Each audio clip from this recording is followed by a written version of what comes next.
이 디모데에게 많이 말하지 않습니다. 두 가지를 강조합니다. 그게 무엇입니까? 오늘 제목처럼 은혜를 잊지 말아라. 사랑하는 디모데야, 꼭 하나님의 은혜를 잊지 말고 또 뭐예요? 선한 싸움을 싸워라. 이 두 가지를 디모데에게 당부하며 권면하고 있습니다. 우리의 신앙생활도 마찬가지입니다. 여러분, 이 은혜를 기억하셔야 됩니다. 우리가 이 은혜를 기억하지 못하면 쉽게 낙심합니다. 조그마한 어려움이 다가와도 우리는 쉽게 낙심하고 포기하고 넘어집니다. 반대로 은혜를 날마다 기억할 때는 어떠한 상황이 와도 우리는 이겨낼 수 있습니다. 믿음으로 담대하게 싸워서 감당해낼 수가 있다라는 것입니다. 그래서 바울은 지금 주님께 세 가지를 감사하고 있습니다. 12절 말씀 함께 읽겠습니다. 시작. 나를 능하게 하신 예수 우리 주께 내가 감사함은 나를 충성되이 여겨 내게 직분을 맡기심이니. 바울은 지금 무엇을 감사하고 있습니까? 나를 충성되이 여겨주신 게 감사한 거예요. 또 뭐예요? 나에게 직분을 맡기신 것이 감사하는 거예요. 나를 충성되이 여기고 직분을 맡기셨을 뿐만 아니라 그것을 감당할 수 있는 능력까지 주셨다라는 거예요. 그래서 바울은 감사하지 않을 수가 없는 거예요. 내가 박해자였고 성도들을 가두고 예수님을 적대했지만 나를 불러주시고 나에게 능력을 주셔서 이 충성되이 직분을 감당하게 하신 이 은혜에 감사를 하고 있습니다. 이 바울의 감사가 거짓이 아니라 진실된 감사임을 우린 13절 말씀을 통해서 알 수 있습니다. 13절 말씀 함께 읽겠습니다. 시작. 내가 전에는 비방자요 박해자요 폭행자였으나 도리어 긍휼을 입은 것은 내가 믿지 아니할 때에 알지 못하고 행하였음이라. 바울이 전에 어떤 사람이었어요? 비방자, 박해자, 폭행자였어요. 그런 아주 못된 사람 중에 못된 사람, 어찌 보면 예수님이나 우리 성도들이 볼 때는 정말 최악의 상황이었지만 하나님께서는 그에게 긍휼을 베풀어 주셨다라는 것입니다. 그래서 이런 나에게 긍휼을 베풀어 주시고 사도로 불러주시고 감당할 수 있는 직분과 능력을 주셨기 때문에 바울은 어떻게 해요? 감사하지 않을 수가 없다라는 거예요. 그래서 바울은 자신을 충성되이 여겨 사도로 세워주신 주님의 은혜에 감사하고 있는 거예요. 그래서 우리는 감사함과 이 은혜를 기억하셔야 합니다. 사람들은 그런데 쉽게 은혜를 어떻게 해요? 잊어버려요. 주변 사람들을 보세요. 나 자신을 보세요. 은혜를 쉽게 잊어버려요. 평생 기억하고 갚아요? 잊어버려요. 그래서 이런 속담이 있잖아요. 은혜는 어디에 새기고? 돌에 새기고 원수는 물에 새긴다. 근데 참 의미가 있는 말인데 우리는 솔직히 거꾸로 하잖아요. 그렇죠? 은혜는 물에 새기고 원수는 돌에 새겨요. 그래서 조금만 나에게 섭섭하게 하면 평생 이를 갑니다. 교회 안에서도 이게 있을 수가 없는 일이에요. 우리가 십자가의 은혜를 받은 사람들인데 은혜는 금방 잊어버리고 나를 때리거나 나를 이렇게 친 사람을 그냥 가슴에 평생 품고 살아간다라는 거예요. 그래서 바울은 지금 우리는 쉽게 은혜를 잊어버리는 존재이지만 그 은혜를 잊어버려서는 안 된다라고 지금 얘기하고 있는 거예요. 저와 여러분들이 오늘 이 자리에 앉아 있는 것도 전적인 은혜인 줄로 믿습니다. 모든 사람들 이 직분을 준 거 자격이 있어서 능력이 있어서 주신 게 아니에요. 은혜로 주신 거예요. 그래서 우리가 교회의 직분을 맡은 거, 이 예배의 자리에 있는 거, 하나님의 자녀가 된 것, 이 모든 것이 뭐예요? 전적인 하나님의 은혜예요. 내가 똑똑해서, 내가 잘나서, 내가 봉사 많이 해서, 내가 예배 잘 드려서 하나님께서 나를 자녀 삼아 주신 게 아니다라는 거예요. 그 누구보다도 연약하고 죄인이었던 저와 여러분들을 사랑하셔서 은혜로 이 자리에 앉게 하신 줄로 믿습니다. 그래서 영국의 유명한 설교자, 이 설교의 황태자라고 불리던 찰스 스펄전이라는 분은 이 강단에 설 때 이렇게 고백했습니다. 내가 이 강단에 설 수 있는 이유는 내가 잘나서가 아니라 나 하나님의 은혜 때문이다. 그래서 이 스펄전 목사님은요, 그래서 설교의 그 황태자가 된 거예요. 내가 잘나서, 내가 말을 잘해서, 내가 선포를 잘해서 잘난 게 아니라 하나님의 은혜 때문에 내가 매일 강단에 설 수 있다라는 것, 그 은혜를 고백한 거예요. 그래서 교리적으로 이 은혜의 소명이라고 합니다. 하나님께서 저와 여러분들을 은혜로 불러주셨어요. 값없이 불러주셨어요. 그래서 우리는 이 은혜로 말미암아 우리가 직장에서, 가정에서, 교회에서, 사회에서 그 모든 역할들을 잘 감당해야 하는 거예요. 그 감당할 수 있는 것은 무엇으로 할 수 있다고요? 하나님의 은혜로 감당하는 거예요. 교회에서도 많은 직분이 있습니다. 목회자, 장로, 권사, 집사, 성도, 다 뭐예요? 은혜로 감당할 수 있는 거예요. 이 직분이 다른 거 아니에요. 다 역할만 다르지 다 하나님께서 은혜로 주신 것이다라는 것을 여러분들 명심할 수 있기를 소망합니다. 절대 내가 자격이 되어서 어디에 서 있는 거 아닙니다. 그래서 우리는 매일매일 삶 가운데 이렇게 고백해야 됩니다. 오늘도 내가 하나님의 은혜로 살아갑니다. 같이 한번 해볼까요? 시작. 오늘도 내가 하나님의 은혜로 살아갑니다. 아멘. 여러분들의 목숨을 좌지우지하는 거 아니잖아요. 여러분들 마음대로 뭐 다 되는 거 아니잖아요. 오늘 하루도 하나님의 은혜로 살아가는 저와 여러분들 될 수 있기를 소망합니다. 그래서 날마다 이 고백을 매일매일 하세요. 오늘도 하나님의 은혜로 내가 살아갑니다. 왜냐하면 이 은혜를 잊어버리면 교만해져요. 바울도 어떻게 고백했냐면 고린도전서 15장 10절입니다. 함께 읽겠습니다. 시작. 하나님의 은혜로 된 것이니 내게 주신 그 은혜가 헛되지 아니하여 내가 모든 사도보다 더 많이 수고하였으나 오직 나와 함께 하신 하나님의 은혜로라. 아멘. 바울은 늘 고백했어요. 내가 나 된 것은 하나님의 은혜다. 그리고 뭐라고 고백합니까? 내가 모든 사도보다 더 많이 수고했다. 뭐예요? 아는 거예요. 내가 다른 사도들보다 내가 더 많이 복음 전하고 더 많은 교회를 세우고 더 많이 수고하였지만 뭐라고 얘기해요?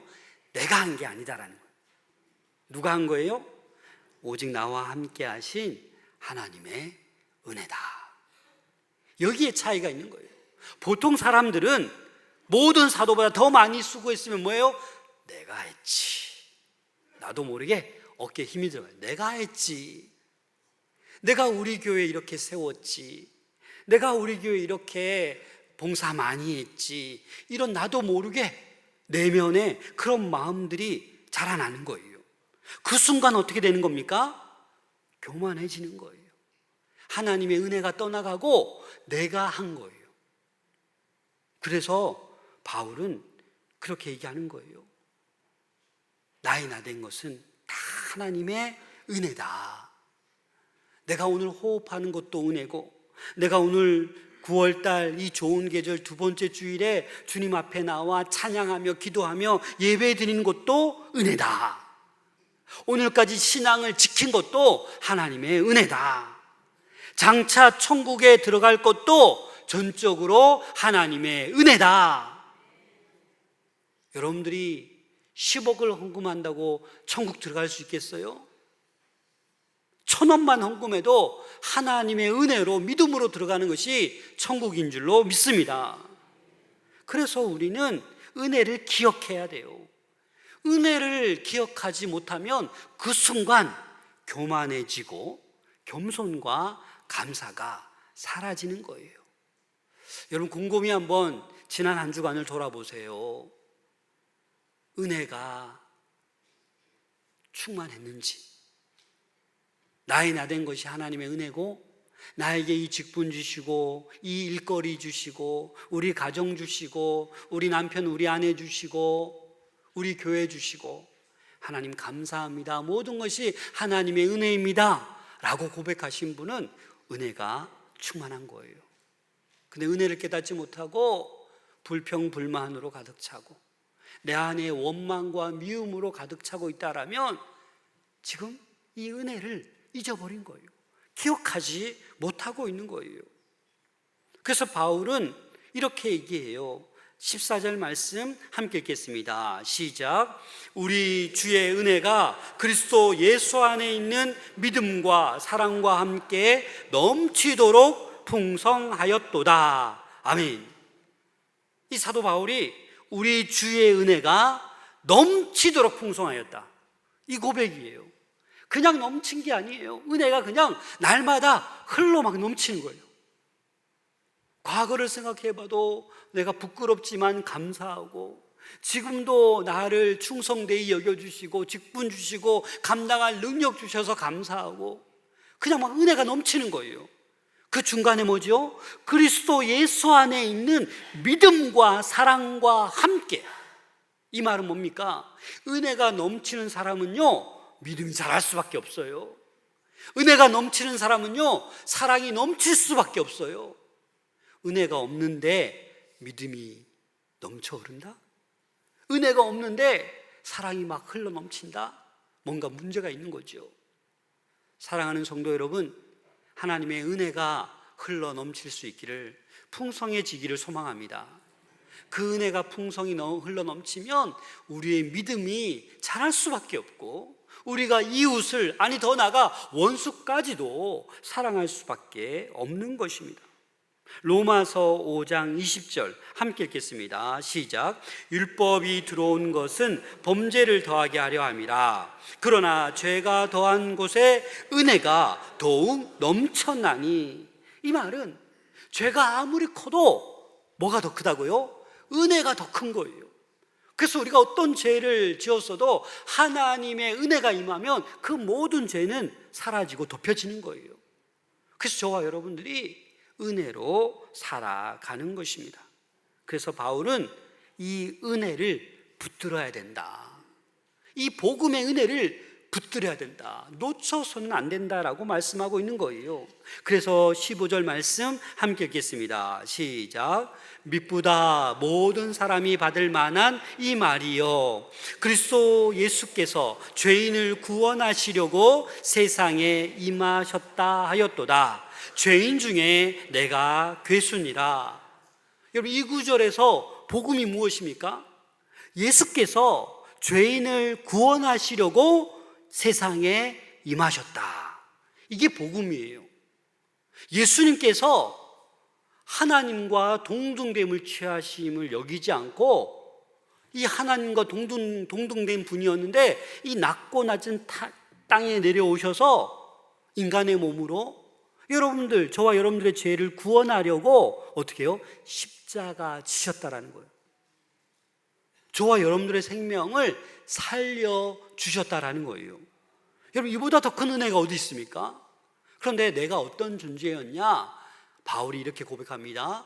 내가 죄인 중에 괴수였다, 죄인 중에 으뜸이었다, 죄인 중에 내가 우두머리였다. 가장 앞장서서 교회를 핍박하고 박해하고 폭행했던 나였다라고 고백하는 거예요. 그런 나도 은혜로 풍성하게 넘치게 해주시고 믿음과 사랑이 자라나게 하셨다라는 거예요. 그래서 바울은 이 복음을 놓쳐서는 안 된다. 이 복음을 붙잡고 있는 것이 은혜 중에 은혜인 줄로 믿습니다. 그래서 이 복음의 은혜를 여러분들 까먹으면 안 돼요. 놓쳐버리면 안 돼요. 놓쳐버리니까 내 삶에 능력이 안 나타나요. 그래서 바울은 과거를 생각하는 거예요. 정말 수치스럽잖아요. 내가 그 누구보다도 나쁜 짓 많이 했는데 예수 믿는 사람 끝까지 쫓아가서 잡아들여서 감옥에 쳐놓고 핍박하고 비방하고 박해했는데 얼마나 부끄러워요. 근데 그런 과거의 사실을 바울은 꽁꽁 숨겨 놓았나요? 아니요, 꽁꽁 숨겨놓지 않았어요. 여러분 16절 말씀 함께 읽겠습니다. 시작. 그러나 내가 긍휼을 입은 까닭은 예수 그리스도께서 내게 먼저 일체 오래 참으심을 보이사 후에 주를 믿어 영생 얻는 자들에게 본이 되게 하려 하심이라. 하나님께서 긍휼을 베풀어 주신 거예요. 그래서 오래 참아 주신 거예요. 왜요? 후에 예수님을 믿어 영생을 얻는 자들에게, 영원한 생명을 얻는 자들에게 뭐가 되기 위해서? 본이 되기 위해서. 이 말은 뭡니까?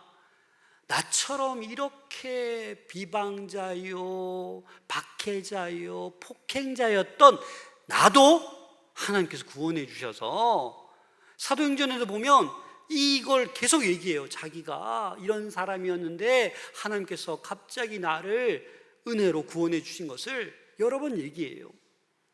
그래서 이 말은 뭐냐? 여러분들 간증할 수 있어야 돼요. 바울은 하나님의 은혜를 자기 자신만을 위한 것이 아니라 다른 이들을 위한 간증의 기회로 여긴 거예요. 그래서 바울은 이렇게 마지막을 17절에 보면 하나님께 찬양으로 영광 돌립니다. 우리 17절 말씀 함께 읽겠습니다. 시작. 영원하신 왕, 곧 썩지 아니하고 보이지 아니하고 홀로 하나이신 하나님께 존귀와 영광이 영원 무궁하도록 있을지어다. 아멘.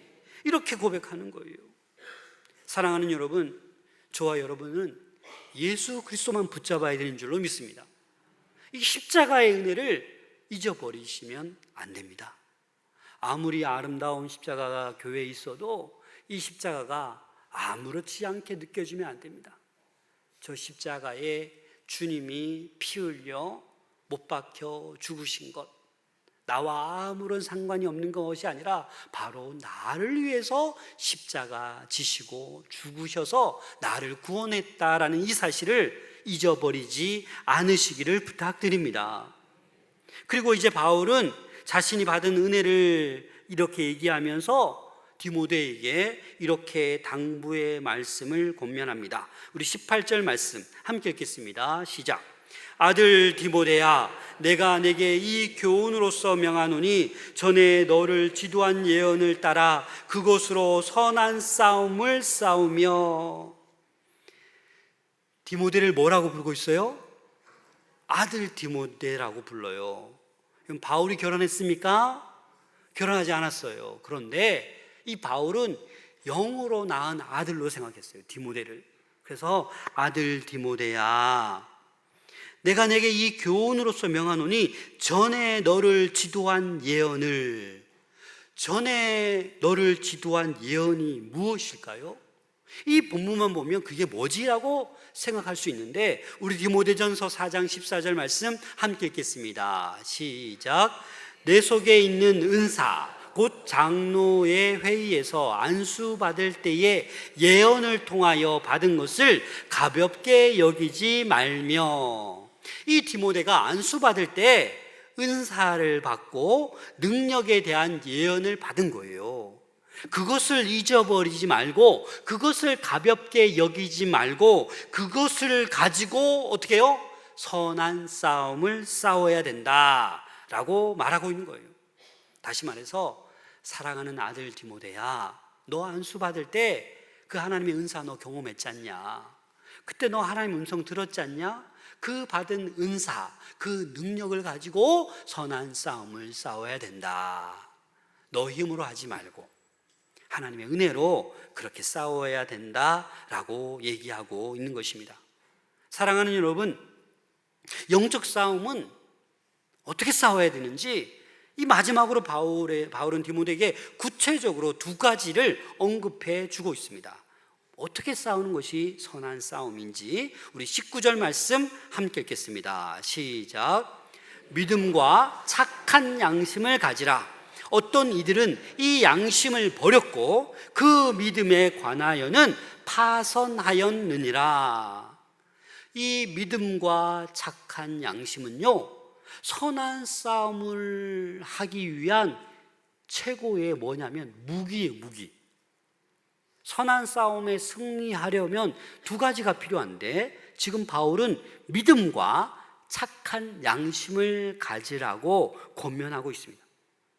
두 날개와도 같은 거예요. 믿음이 뭡니까? 하나님을 신뢰하는 힘이고, 양심은 뭐예요? 하나님 앞에서 거짓되지 않고 진실되게 살아가려는 발버둥 치는 거예요. 그게 선한 양심이, 착한 양심이에요.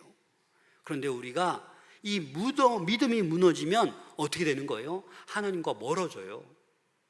이 착한 양심이 무너지면 어떻게 되겠습니까? 하나님과의 관계뿐만 아니라 사람들 사이에서의 관계도 깨어지게 되고 결국은 파선한다라는 것입니다. 그래서 이 믿음을 지키지 못하고 이 양심을 지키지 못한 자들, 결국은 파선된 배처럼 다 부서져서 사라진다라는 것을 얘기하고 있는 거예요. 그리고 20절에 보면 후메네오에 대해서 얘기하고 있습니다. 20절 함께 읽겠습니다. 시작. 그 가운데 후메네오와 알렉산더가 있으니 내가 사탄에게 내준 것은 그들로 훈계를 받아 신성을 모독하지 못하게 하려 함이라. 이 바울은 이 후메네오, 알렉산더를 얘기하는 거예요. 이 두 사람은 어떻게 해요? 양심을 버렸고 믿음에 관하여 파선한 사람들이다 라고 직접 이들을 얘기하고, 이 두 사람은 내가 사탄에게 내어주었고 이들이 신성을 모독하게 했기 때문에 내가 쉽게 말해서 출교시켰다라는, 출교가 뭔지 알죠? 교회 공동체에 이 해악을 끼치는 사람들은 내가 출교시킨다라는 거예요. 여러분, 양심이 있으면요, 우리는 양심의 소리를 들을 수 있어야 돼요. 왜냐하면 저와 여러분들은 구원받은 하나님의 백성이에요. 성령이 우리 안에 내주하고 계셔요. 그런데 악한 영이 들어와서 야, 이거 해야 돼, 야, 그 사람 빨리 비방해, 그 사람 디스해, 괜찮아, 잘하고 있다, 막 박수치는 거예요. 신나서 막 비방하는 거예요. 좀 약간 찔리시는 분들도 아마 있을 수도 있을 거예요. 근데 우리가 정신 차려야 돼요. 남 얘기할 게 아니에요. 그래서 우리 입술에 파수꾼이 있어야 돼요. 함부로 우리가 말해서는 안 된다라는 겁니다. 바울처럼 우리도 내가 죄인이었음을 깊이 깨달으면서 감사하고 그 은혜를 기억할 수 있어야 합니다. 나 같은 사람을 하나님께서 구원해 주신 그 은혜만 생각해도 얼마나 감격스러워요. 얼마나 감사해요. 그래서 내 입에서 나가는 것이 감사의 말이요, 사람을 살리는 말이요, 능력의 말이요, 직분에 맞게 하는 말이요, 그렇게 우리는 믿음과 착한 양심으로 살아가야 되는 줄로 믿습니다.